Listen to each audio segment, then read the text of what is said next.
How would you describe the stages of your creative process? What do you start off with? You always sit down with a bit of paper.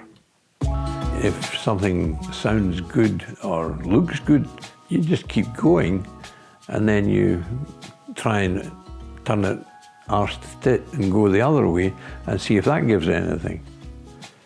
It's amazing how often things just pop into your head. You think they're popping in, but they're not popping in. They're popping in because you have sort of lined up certain things in there. It's an unconscious effort, most of it.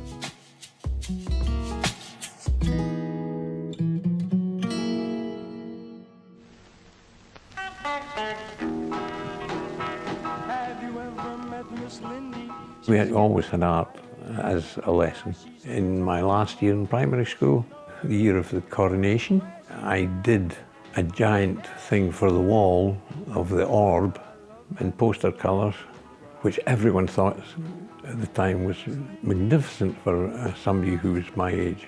Today I would have laughed at it, but for a young kid, I got the roundness of the orb and the shininess of the orb, and I got to paint all the jewels and stuff on it, and everyone thought it was wonderful. Yeah, that was my first major success. I started on what was to be a 4-year course, I think it was, and at the end of 2 years I had to decide what I was going to do.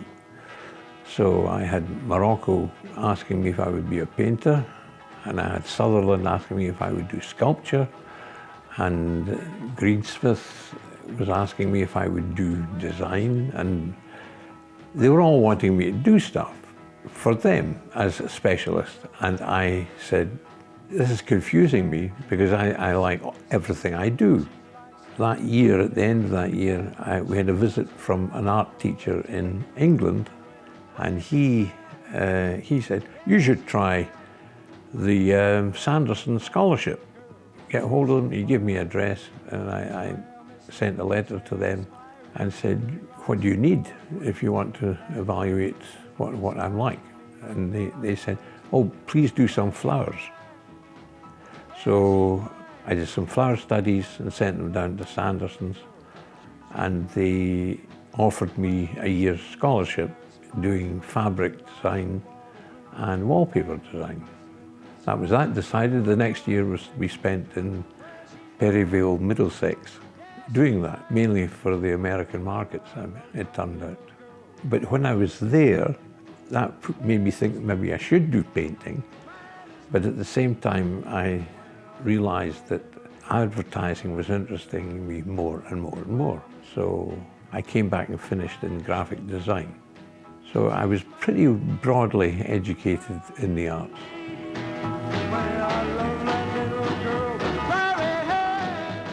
When that was finished, I got a job in Dundee, leading to a partnership in his company, which was very promising for me. The money was nothing to write home about, it was Dundee kind of money. But I thought, right, I knew he did a lot of packaging for the big companies in Dundee, doing plastic packaging and metal tins, and I started doing that, which went well for a few months, but he didn't advance me in any way, either on the money side or in the recognition side. And I knew that there was nobody else doing design work except me.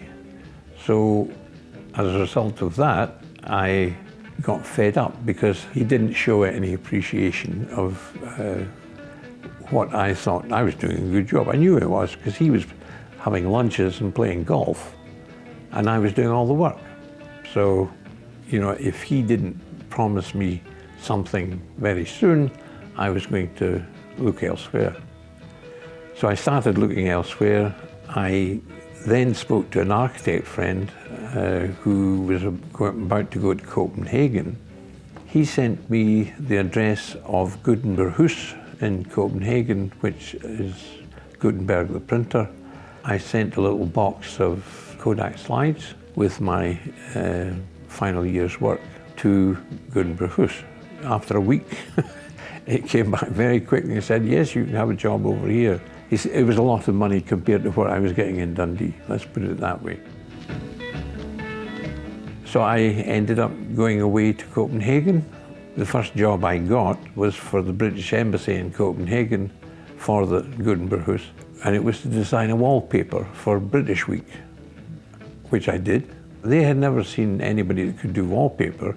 They thought it was wonderful that they now had that capacity in-house. So that was the start of my graphics career in Denmark.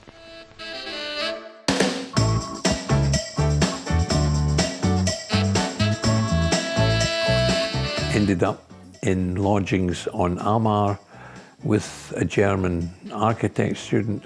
I got a bike. There was a bike at the house I was boarding in. So I cycled into Gutenberghuis every day, and that was nice. The Danes were so happy, they wanted me to be happy, and typical for the Danes, they asked if I was interested in sport. One chap called Kai Mikkelsen said, I've heard that they play rugby in Denmark. He said, I'll see if I can find them for you. So he studied, went through the phone books and stuff, and came back and said, oh, there's a club called Comet. I'll put you in touch with them. So he did, and lo and behold, I joined Comet Rugby Club, and we were the best club in Copenhagen. And we just beat everybody. But we had some good players. We had really good players. And myself, I wasn't bad at all. We were traveling further and further from Aalborg in the north down to almost the German border in the south. But we could see in Comet, they weren't too comfortable with having so many foreigners in their team because it meant they beat everybody. I got together with some of the English-speaking and French-speaking and Polish, there was all kinds of foreigners there. We got thinking about having an exiles team, and that took about 2 years to germinate. That is now the biggest club in Denmark, the Exiles. We've just had 50 years anniversary. I'm apparently the longest serving president they've ever had, which is fair, because about 30 years I was there.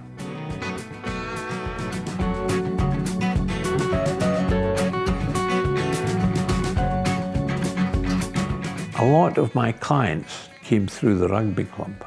I had to get another job because I had left Gutenberghuis, but I had some friends in Gutenberghuis told me that there was a job going in the co-op for their magazine and advertising section. I could get a job there. So I applied there and I got a job there. It was very interesting because most of the staff were older and they had all been apparently in the resistance during the war, which made them quite interesting characters. It was good. I did photography. I had my own darkroom. I had as many films and things as I needed. Another friend I had met in Copenhagen, a Scottish guy, he was wanting to get me to sell Springbank whiskey in Denmark as an aphrodisiac. He said that that's what it could do.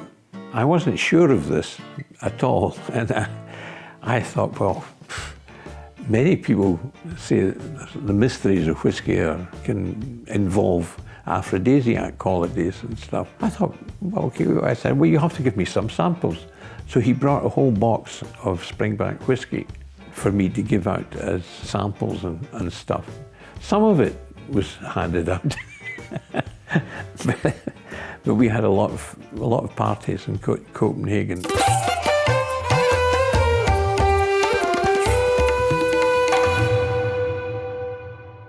This Scots guy, he went back and he said, do you have anything in the co-op over there that would go on the back of a Kellogg packet as an offer? And it just so happened the co-op in Denmark had little hardwood spice racks, and this was available. He said, well, that's great. I said, how many would you want? He said, oh, somewhere in the region of 2 million. And I said, oh. So I said, that should give us a better price. I'll get back to you on the price for that. I thought, well, if I just get £1 for every one, that should be a good return. So I put £1 on and I said £2.50 would be the price for a rack. And it was going swimmingly until the British dockers went on strike. Then we discovered that we couldn't get them into Britain because the dockers were on strike. That fell through, which was, that was my first attempt to become an instant millionaire.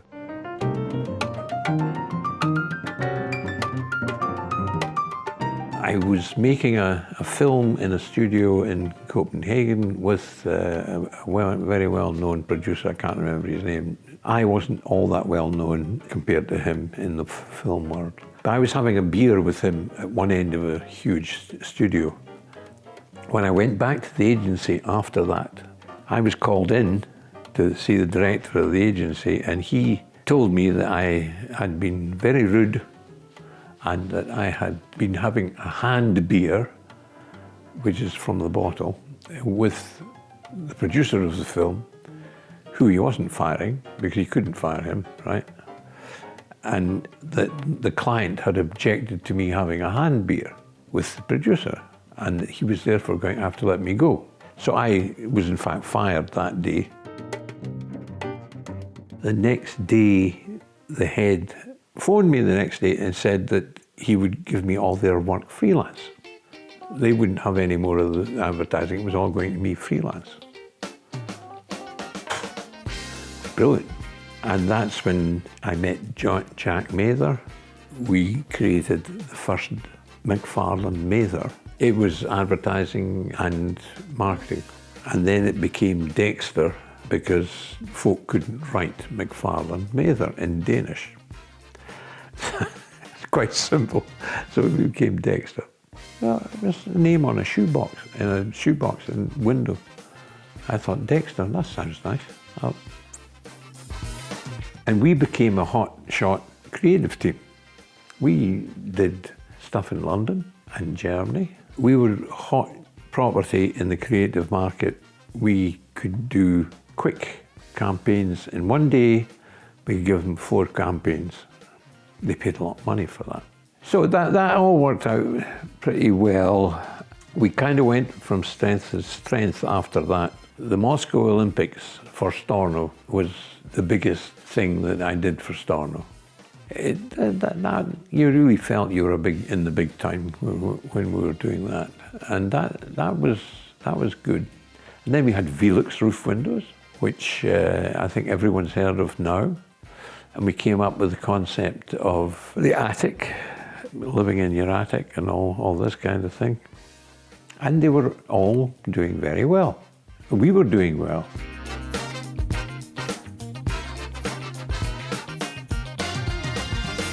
We started to wind down kind of after that.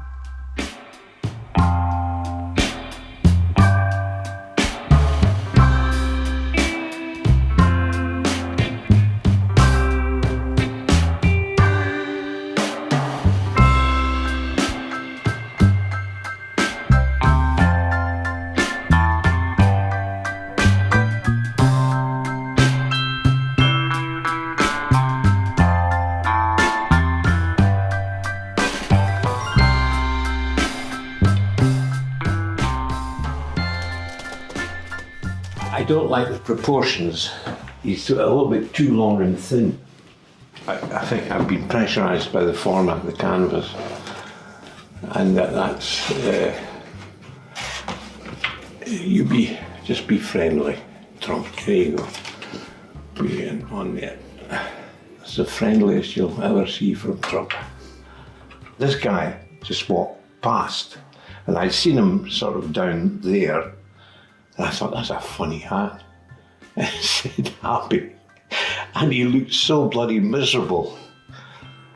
But he thought he was cool because he had his hands in his pocket and he had his trainers on and he walking just there, and there was a sort of drinks place on the other side of the street.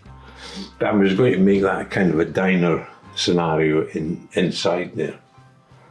I might even put a drip of snot on the end of his nose, because he was that kind of guy. He didn't look happy. He just said he was happy with his hat. You know. It should just be something funny and reasonably pleasant to put on the wall to invite comment, which is a function I think painting should have. It should engage the folk looking at it enough to say, oh, that's funny, yeah. Wonder what he had in his pocket. I don't know what he had in his pocket.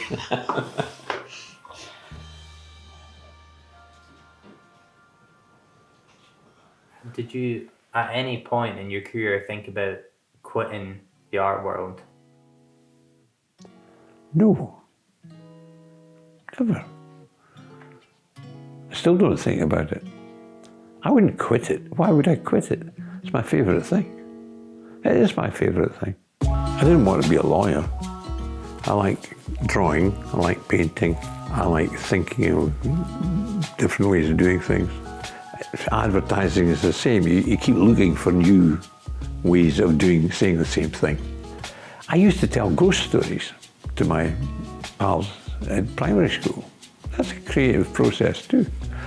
On a dark night, in the back of somebody's shed, if I could get them to start going, oh, stop it, Roy, stop it. That was good. I enjoyed that. Thank you very much, Grandad. Oh, thank you, Patrick. Well, Good. I hope we're going to make a success out of this.